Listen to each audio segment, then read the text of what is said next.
കേരളത്തിൽ മൂന്നാമതും ഇടതു സർക്കാർ വരുമെന്ന് ഉറപ്പായെന്ന് മുൻ മന്ത്രിയും CPIM നേതാവുമായ TK ഹംസ. തുടർഭരണം തടയാൻ കോൺഗ്രസിന്റെയും ലീഗിന്റെയും കയ്യിൽ ഒന്നുമില്ല. RSSുമായി CPIM ഒത്തുകളിക്കുന്നു എന്ന് പറഞ്ഞാൽ ബുദ്ധിയുള്ളവർ വിശ്വസിക്കില്ല. ബേപ്പൂരിൽ കോൺഗ്രസും BJPയും ലീഗും ഒന്നിച്ച് വോട്ട് ചെയ്തതിന്റെ രക്തസാക്ഷിയാണ് താനെന്നും ഇപ്പോൾ ലീഗില്ലാതെ കോൺഗ്രസിന് നിൽക്കാനാകില്ലെന്നും TK ഹംസ പറഞ്ഞു. സതീശന്റെ വിളവ് കേരളത്തിൽ നടക്കില്ലെന്നും TK ഹംസ വ്യക്തമാക്കി. ഇവിടെ പ്രതിപക്ഷങ്ങൾ നടത്തുന്ന പ്രചാരവേല, കേന്ദ്ര ഭരണത്തിലെ കക്ഷിയും നടത്തുന്ന പ്രചാരവേല, അതിൻ്റെയൊക്കെ ഒരു അടിസ്ഥാനപരമായ ഒരു ലക്ഷ്യമുണ്ട്.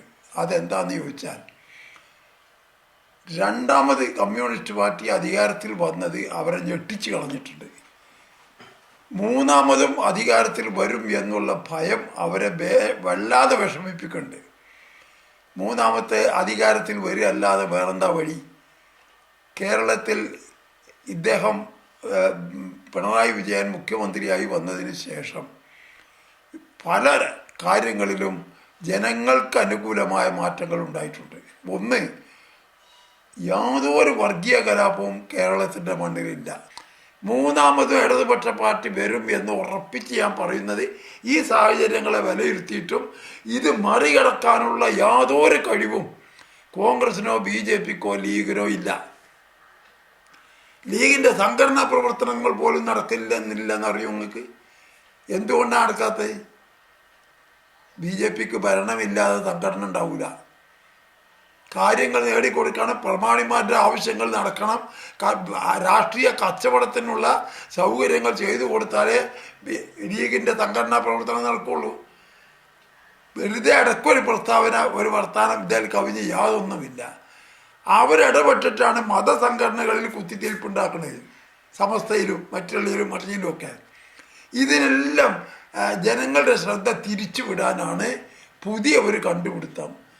ഇതൊന്നും കേരളത്തിൻ്റെ മണ്ണിൽ വിലപ്പോവില്ല കേട്ടോ. കേരളത്തിലെ സാധാരണ ജനങ്ങൾ ഒരു നേതാവിനേക്കാൾ രാഷ്ട്രീയം പഠിച്ചിട്ടുണ്ട് എന്നാണ് എൻ്റെ വിശ്വാസം. തൃശ്ശൂർ തെരഞ്ഞെടുപ്പിൽ വരെ BJPക്ക് വോട്ട് ചെയ്യുമെന്ന് കോൺഗ്രസും ലീഗും ഒരുമിച്ച് വോട്ട് ചെയ്ത ആദ്യത്തെ രക്തസാക്ഷിയാണ് ഞാൻ. വടകര പാർലമെൻറ്റ് മാധവൻകുട്ടിക്ക്. ഇതൊക്കെ മനസ്സിൽ വെച്ചുകൊണ്ട് ആരാണ് ഇസ്ലാമോഫോബിയ ഉണ്ടാക്കുക? അവരുണ്ടാക്കി നോക്കിയെന്നല്ലാതെ നമ്മളതിൻ്റെ ഉണ്ടാക്കാനോട് കഴിയൂല. ലീഗ് കുഴങ്ങിക്കണിപ്പോൾ. കോൺഗ്രസ് നിലനിൽക്കാൻ ലീഗില്ലാതെ നിൽക്കാനും കഴിയൂല. അപ്പോൾ അതിന് കിട്ടാവുന്ന ചില ആളുകളെ പിടിക്കാനുള്ള തന്ത്രങ്ങൾ മറ്റ് രാഷ്ട്രീയമായിട്ടുള്ള പ്രതീക്ഷകൾ കൊടുത്തിട്ടോ വല്ലതും എടുത്തിട്ടോ ചെയ്യാൻ നിവൃത്തില്ല. അതുകൊണ്ട് കമ്മ്യൂണിസ്റ്റ് വിരോധം പറഞ്ഞിട്ടും കമ്മ്യൂണിസ്റ്റ് ഫോബിയ പറഞ്ഞിട്ടും സംഘടിപ്പിക്കാൻ നോക്കുകയാണ്. അവരും കൂടി ചേർന്നിട്ടാണ് ഇന്ത്യ മുന്നണി ഉണ്ടാക്കിയത്. ആ മുന്നണിയുടെ സ്പിരിറ്റിനെതിരാണ് അവിടെ ചെയ്തത്. ഹരിയാന പോയി. അതിൻ്റെ ബോംബെയിലും കളിച്ച് ബോംബെയും പോയി.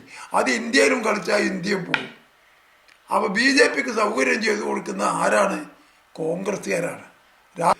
പ്രതിപക്ഷ നേതാവ് പറഞ്ഞ് അവിടെ തന്നെ നിൽക്കാൻ വയ്യാത്ത സ്ഥിതി വന്നിക്കിപ്പോൾ.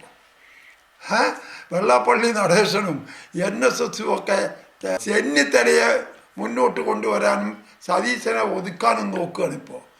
അതിൽ NSS ഉണ്ട്, SNDP ഒക്കെ ഉണ്ട്. അവർ നമ്മളെ എതിർക്കില്ല, എന്നാൽ അവരെ മറ്റുപോലെ സഹായിക്കുന്നുണ്ട്. എന്തിനാണ് ഈ സതീശൻ പോയി കിട്ടാൻ? സതീശൻ മുഖ്യമന്ത്രിയാവാൻ കളിക്കുന്നു എന്നാണ് അവർ തന്നെ പറയുന്നത്. അപ്പോൾ സതീശൻ്റെ വിളവ് കേരള രാഷ്ട്രീയത്തിൽ നടക്കില്ല. നമുക്ക് സതീശനായാലും രമേശായാലും ഒന്നും കുഴപ്പമില്ല. എന്നാൽ മാനമര്യാദയ്ക്കുള്ള ഒരു കോൺഗ്രസ് നേതാവ് ഉണ്ടാകണം എന്ന് ആത്മാർത്ഥമായി ഞങ്ങൾ ആഗ്രഹിക്കുന്നുണ്ട്. അതെന്തുകൊണ്ടാണ്? BJPനെ താഴെ ഇറക്കാൻ ഇന്ത്യ മുന്നണി എന്ന മുന്നണിയെ ശക്തിപ്പെടുത്തണം, ഒരുമിച്ച് നിൽക്കണം.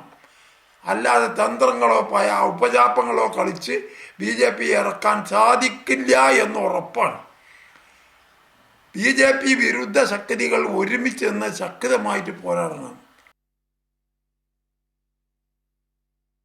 യെസ്, വ്യക്തമായി തന്നെ ഇന്നത്തെ ഒരു രാഷ്ട്രീയ സാഹചര്യം ഹംസാക്ക പറഞ്ഞു വെക്കുന്നുണ്ട്. KT സ്വാലിഹ മലപ്പുറത്ത് നിന്ന് തത്സമയം ചേരുന്നു. ഗുഡ് മോർണിംഗ് കേരളത്തിനൊപ്പം. Swaliha, good morning.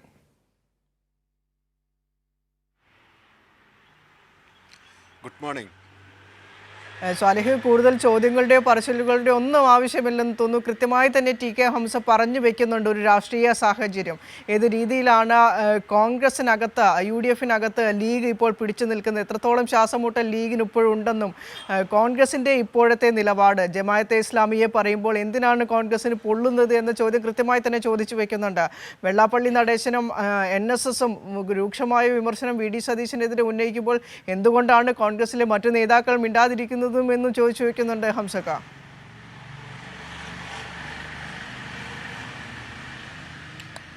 തീർച്ചയായും ജമാഅത്തെ ഇസ്ലാമിയെ വിമർശിച്ചത് കഴിഞ്ഞ ദിവസങ്ങളിൽ വിജയരാഘവൻ ഉൾപ്പെടെ വലിയ വിമർശനം ജമാഅത്തെ ഇസ്ലാമിയും SDPI പോലുള്ള വർഗീയ കക്ഷികളെ വിമർശിച്ചിരുന്നു.